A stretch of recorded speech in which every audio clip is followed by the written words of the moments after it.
Hello mga kamotevation, welcome back po sa ating YouTube channel, Noel sa Resuello. And for today ay bibigyan lamang natin ng reaction po yung katatapos lamang po na vlog ni Mr. Manuel Mejorada tungkol po sa validity ng kasal po ni Francis Leo Marcos at Mayu Murakami. So dito po ay ipapakita ko sa inyo or ipapadinig ko sa inyo ang kanyang video, and after that we will give our reaction at maaari din kayo mag-react or magbigay ng comments dito po sa inyo pong napakinggan or napanood na video. At atin po itong pag-uusapan sa ating pong comment section. So, let's watch the video or listen to the video.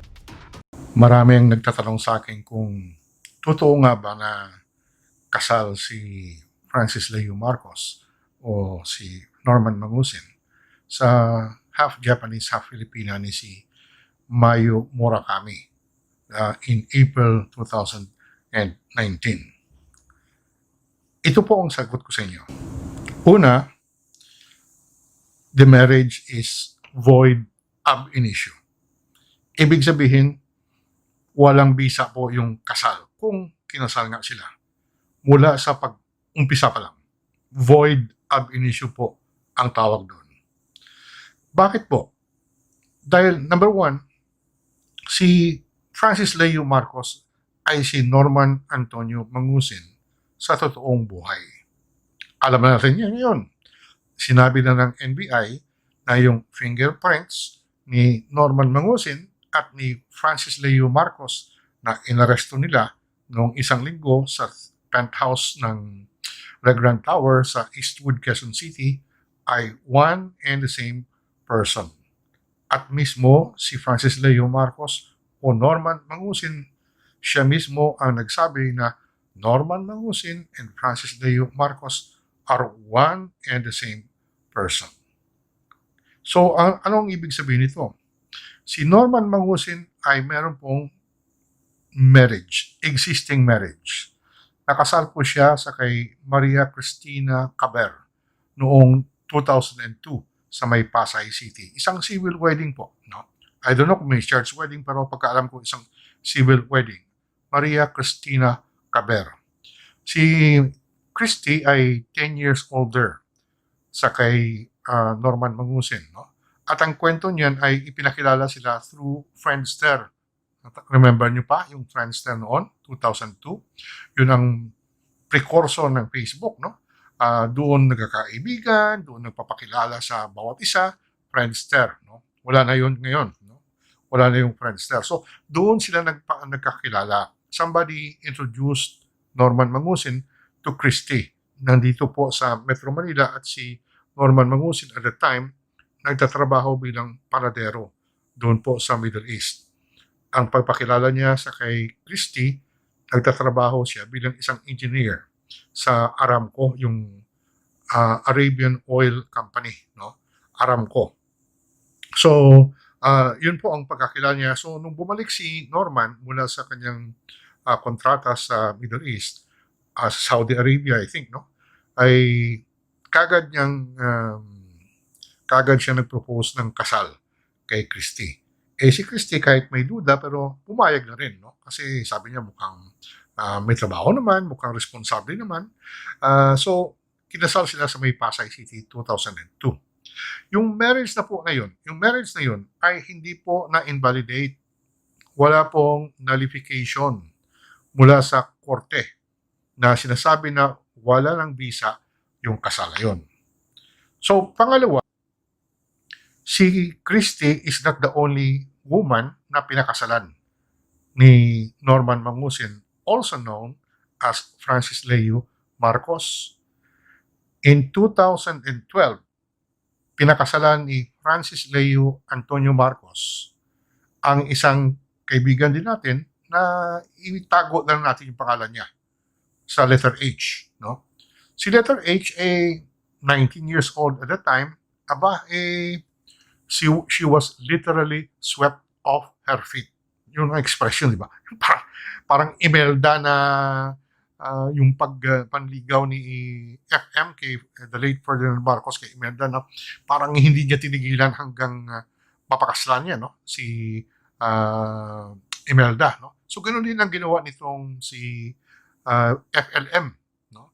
At yun nga, hindi napigilan dahil kahit na yung nag-aayaw, yung may objection yung mga magulang, talagang nagpakasal si letter H kay Francis Leo as Francis Leo Marcos. Now, that marriage, although ipina-nullify nila yun, pero just the same, that marriage was null and void ab initio. Ibig sabihin, kahit na nagpirma sila ng kontrata ng isang marriage certificate, wala yun. It does not exist in law. Bakit po? Kasi sa kasal na yun, ay gumamit na si Norman Mangusin ng alias na Francis Leo Antonio Marcos. So, that does not exist because there is no natural Filipino by the name of Francis Leo Antonio Marcos. To be able to enter into a contract, you have to be a natural Filipino. Ibig sabihin, tao ka. Na Pilipino na may pangalan ka na si Francis Leo Antonio Marcos. Wala naman siyang katibayan, no birth certificate, no baptismal certificate that he is Francis Leo Antonio Marcos. So that second marriage, although sa ibang pangalan, pero ipalagay natin is second marriage, sa kay Francis Leo Antonio Marcos, null and void. Wala pong visa. It did not exist as far as the law is concerned. Now, we go to this Mayu Murakami. Na nakilala ni Norman Mangusin nung pumunta sila ng Japan, I think in April 2019. At that time, itong si Norman Mangusin ay kaibigan na niya si Bernard Chong, yung super mayaman na anak ng may-ari ng World Balance. So, si Bernard Chong naman ay parang nabilib, Nabilib siya kay FLM at akala niya ay talagang mayaman at dahil may project sila, sinusuportahan din niya kasi sabi niya kay Bernard Chong, Bernard, pasensya ka dahil Marcos ako, frozen kasi yung mga ko naka-freeze kasi yung mga bank accounts ko So wala akong pera na pang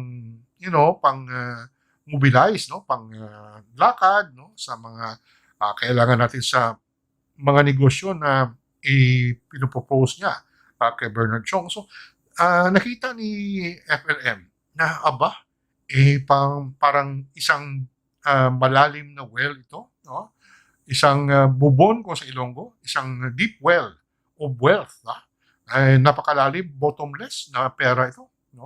So, dahil nga may at the back of his mind, talagang may ambisyon itong si Norman Mangusin na tatakbo sa pagkasenador. Nag-attempt na nga in 2012 nung nag-file siya ng COC para maging kandidato sa pagkasenador in the 2013 elections. Kaya lang, dahil bobo itong si Norman Mangusin alias FLM, hindi niya binasa muna na ang minimum age requirement para sa pagkandidato sa pagkasenador ay 35 years old. 33 pa lang siya noon. Kaya he was declared a nuisance candidate by the Commission on Elections. Pero sa loob-loob niya, dahil naniniwala na siya, at maraming tao na ang naniniwala na isa siyang Marcos, na kamag-anak siya ni BBM, pinsang buo ni BBM, dahil sinasabi niya, yung tatay niya ay si Dr. Pacifico Edelin Marcos, siguro sabi niya, pag may pera na ako, dahil ngayon may backer na ako si Bernard Chong, pumasok sa isip niya na tatakbo na naman muli, papasok na naman sa politika. Nung makilala ito si Mayu Murakami, Murakami ba? Tama ba yung pagka-pronounce ko? Nung makilala ito si Mayu Murakami sa isang party sa mga Filipino-Japanese dyan sa Tokyo, Japan, nagkataon na bumisita doon si Pangulong Duterte sa Tokyo, Japan nung mga panahon na yun. At somehow si Francis Leo ay marunong maghanap ng paraan kung saan may malalaking pagtipon-tipon ay nandun siya. At nakilala niya ito si Mayu Murakami. Siyempre, pakilala siya, isa kong Marcos. isa akong Marcos, kamag-anak ako ni BBM, pamangkin ako ni the late President Ferdy Marcos. Siyempre, itong si Mayo siguro, nabilib din sa kanya, no? Naniwala din na bilyonaryo siya dahil may pera sinusuportahan ni Bernard Chong sa kanyang mga gastusin nakakapunta ng Tokyo, Japan, no? At siguro may hotel din doon na magarang hotel, no? At ang diligo doon yung mga pumunta na babae, yung mga Filipino women, no, na nandoon sa party sa Tokyo, binigyan pa ng pera nitong ni FLM, nagpasikat talaga, no? Nagpasikat talaga na marami siyang pera. Siyempre si Mayo, siguro sabi niya, no harm, no? No harm kung papakasalan ko ito. Pero ang hindi alam ni Mayo, props lang siya, no? Props lang siya ni FLM dahil nga bumalik sa isip ni FLM na pwede na siyang tumakbo bilang senador muli because he is now more than 35. He was then more than 35 years old, no?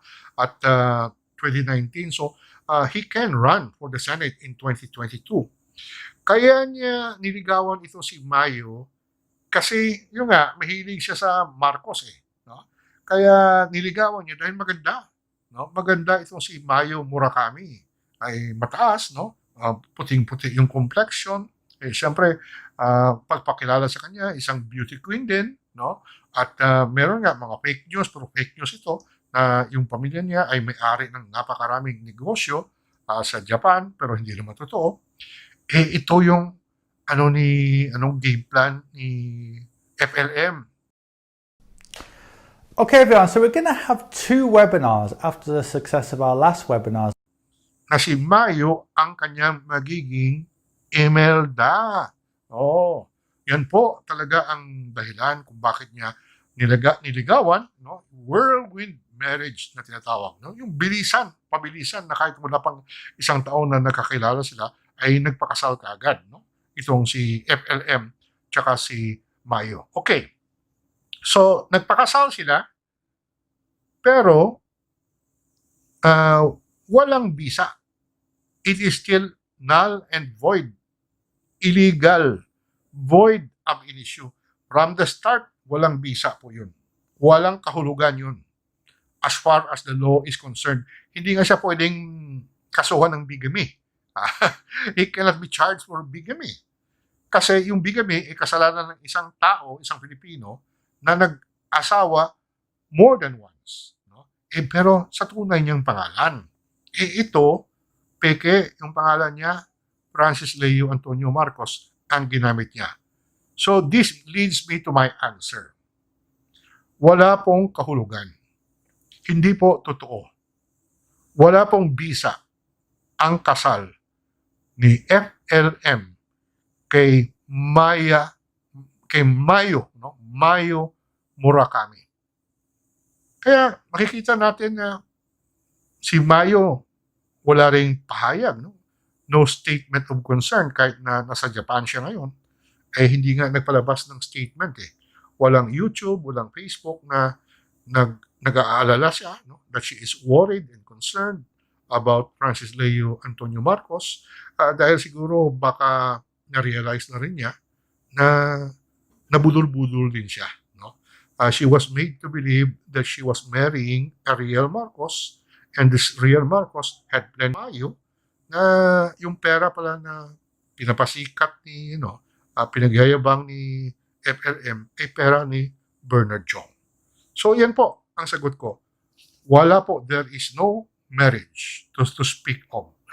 Wala pong pwedeng pag-usapan na kasal sa pagitan ni FLM, Francis Leo Antonio Marcos, at nitong Haponesang si Mayu Murakami. So ayun mga kamotivation, at napakinggan natin at napanood natin yung vlog ni Mr. Manuel Mejorada. So gawin lang natin ganito, kasimple. No? So i-summarize natin yung kanyang mga sinabi patungkol dito sa validity ng mga kasal ni FLM. We start with Maria Cristina Caberna. Sabi nga niya ay 2002 na nagpakasal tong dalawa sa civil wedding sa Pasay. Sila yung nagkakilala nga dahil sa Friendster. At kung matatandaan nyo, yung Friendster ay yun nga ay before ng Facebook, ito yung ginagamit natin. So meron din akong account niyan dati, hindi ko na alam kung ano pa, kung saan napunta yan yung Friendster na yan. So doesn't matter. So yun nga, hindi na natin aalamin pa kung ano yung talagang eksaktong nangyari, kung ano yung detalye ng pagkakakilala nila, at kung ano pa yung ibang istorya behind that before or prior to that wedding. So yun nga, that's 2002. And then yun nga, sabi nga, pakilala doon ni FLM nung nagtatrabaho siya sa Saudi, engineer siya sa Aramco. I've known Aramco because nagtrabaho din ako sa Saudi, from Saudi Aramco Total Refinery Petrochemical. So sa Satorp, which is branch ng Satorp sa oil refinery. So but I'm not saying that this is true or what, dahil kaya nga ay umuusad pa rin ang kaso, at we let this previous information regarding sa background po ni FLM to go as per the law. So yun po. And then pangalawa, sabi nga ay year 2002, nagpakasal muli daw si FLM sa pangalan naman. Ito, Francis Leo Marcos na siya dito Before that, Norman Mangusin. And now, Francis Leo Marcos, nung pinakasalan niya si H na hindi pinangalanan ni Mr. Manuel Mejorada. So bali sabi nila, ito ay kaibigan daw nila, no? Si H naman. H ang tawag. So parang ano yan anonymous talaga. So this is year 2012. I will not go into further details. Pwede nyo namang reviewin yung sinabi ni Mr. Manuel Mejorada. And then we go straight to Miss Mayu Murakami, na current wife daw ni Francis Leo Marcos. At dito nga ay nagkakilala sila from the gathering of Filipino, Japanese, parang society, something like any types of gathering, na siguro nagustuhan ni Francis Leo Marcos. Siyempre maganda yung tao, beauty queen. So whatever reasons, I'm not say totally na totoo yung sinasabi ni Mr. Manuel Mejorada na ginagamit ni FLM si Murakami for his political ambitions. So it doesn't matter, hindi na natin itatackle pa yan, sapagkat there's a story behind that pa rin, no? So now, itong tatlo na ito, regardless of what, kung totoo man yung legalities or null and void, ay pinagpapaubayan na po natin yan sa batas kung sakasakaling dadaan din sa investigasyon. So now, bigyan natin ng summaries, no? Dahil since ayaw tumigil ni Mr. Manuel Mejorada, dahil kakasabi niya lang nung nakaraan, di ba? Sabi niya, pagkatapos daw, pag nadakip na si Francis Leo Marcos, titigil na siya, hindi na raw natin pwedeng pag-usapan or hayaan na natin yung hustisya ang umusad. Ganon din ang sabi ni Takeru Miyamoto, no? Pagkatapos nito, we will let Francis Leo Marcos, and then we will go with our life, and then we will change everything like this, like this, like this. So sa madaling salita, we will stop talking about FLM, and then mag-observe na lang tayo kung ano mga susunod pa na mangyayari. Now, Maria Cristina Javier, since ang daming kinakabit kay FLM at madami rin siyang pati itong mga naging asawa ni Francis Leo Marcos ay inuungkat na naman ni Sir Manuel Mejorada. So bibigyan natin sila ng pangalan, no? So ang gagawin natin, so para maging mas masaya lang, comparison comparison. So si Miss Maria Cristina Javier ay pwede nating tawagin na si Maria Cristina Cabejorada. Manuel Cristina Cabejorada. Corny. Tapos ito naman si H. Gawin nating H, triple H. Pero dahil H lang siya, pwede natin yung triple H para ma-match natin kay Tres Rosas. 3 roses. Triple H, Tres Rosas. Diba? Pwede na rin yan. Sige na, pagbigyan nyo na ako. Okay na yan. At least para maging magaan-gaan usapan natin. At ang pinakahuli, ang pinaka-match na match ay si Mayu Murakami. Natatawagin nating Takeru Murakami. Takeru Miyamoto. O, diba? Match na match. So, ito. Just to give a brief description. Ito na. Sa akin, sapat na po kung ano yung mga in-expose mo nung mga nakaraang araw at mga nakaraang buwan kay Francis Leo Marcos. And in fact, sa custody na nga siya ng NBI. And we are waiting only for the happening. So kung ano yung mga kaganapan dun sa loob, kung ano ang kakahinat na ng kaso po ni Francis Leo Marcos o Norman Mangusin. And dun sa mga tao, I don't know if you are giving information or credibility para mag-corroborate dun sa mga expose mo nung nakaraan, para banggitin pa yung mga pangalan na ito ng mga naging asawa ni Francis Leo Marcos. Sabi mo, kaya mo ito ginawa dahil marami nagtatanong sa'yo kung valid ba yung kasal. Ito lang po yung ating masasabi. Siguro mas maganda po na binigyan na lang natin ng privacy itong mga tao na ito, na hindi makaladkad yung kanilang pangalan dito po sa issue ni Francis Leo Marcos o Norman Mangusin. Hindi nga kumikibo yung unang asawa, yung pangalawa si H at si Miss Murakami. Hindi niyo po ba napapansin? Asawa yan pero hindi siya kumikibo.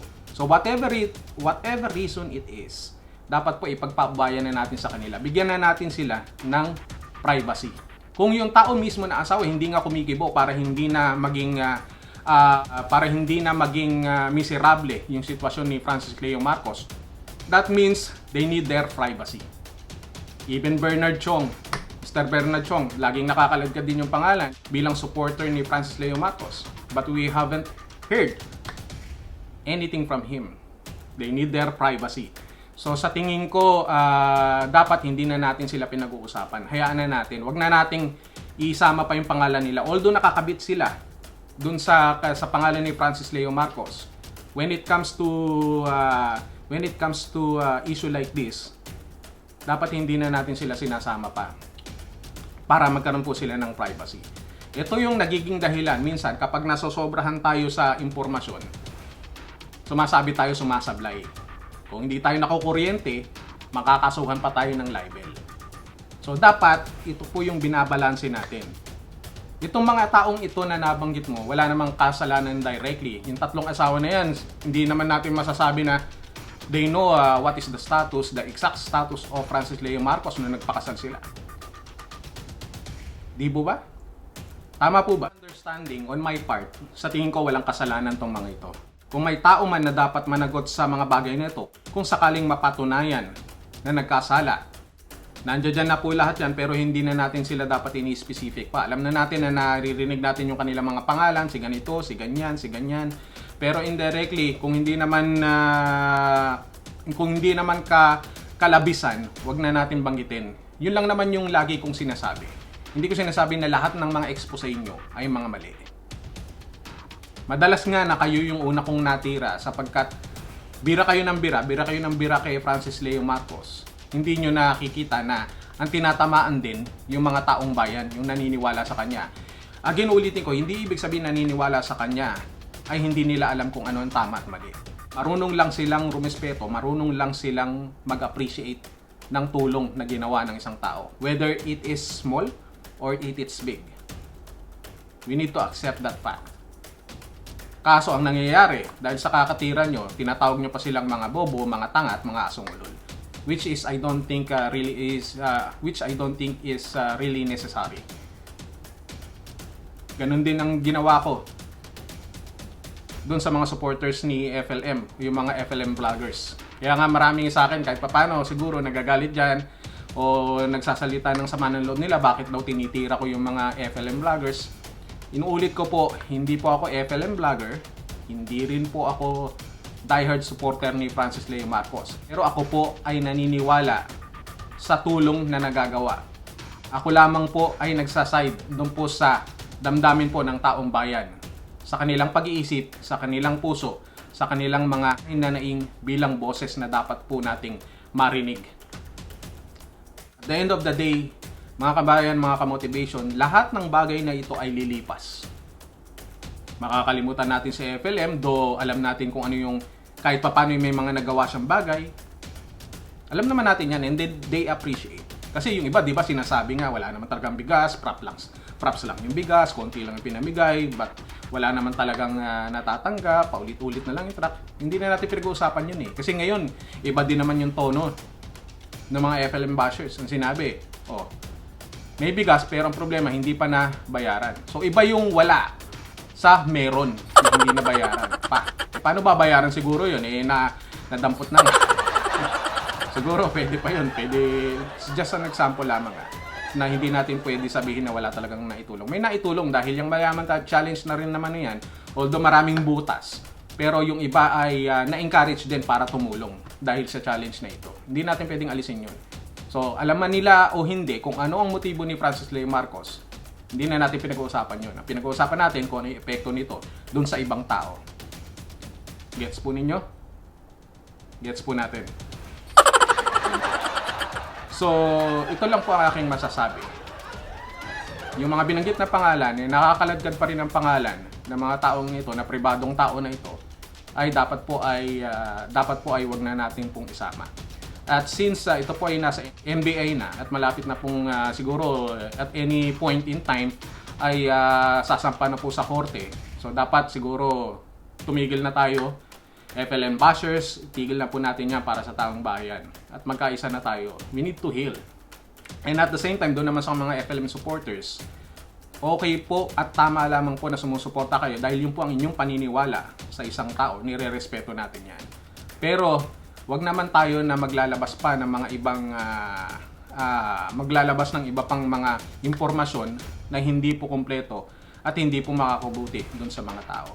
Because we are giving them false hope, and at the same time, kapag nakuryente tayo, ano po sa tingin nyo ang magiging pakiramdam nila? So yun lang, mag-iingat lang po tayo. Lahat po yan ay welcome, lahat po ng ating pong mga opinion, ang ating pong mga pinaglalaban, ang ating pong mga prinsipyo ay napakahalaga sa bawat isa sa atin. So yun lang po ang ating masasabi sa ngayon, at kung kayo po ay may mga comments and reactions dito sa video na ito, please do comment below, please like and share. At dun sa mga ngayon lang nakatune in sa ating YouTube channel, please do subscribe and hit notification bell para lagi po tayong updated sa ating mga video na ilalabas. And then, we will proceed po sa ating shoutouts.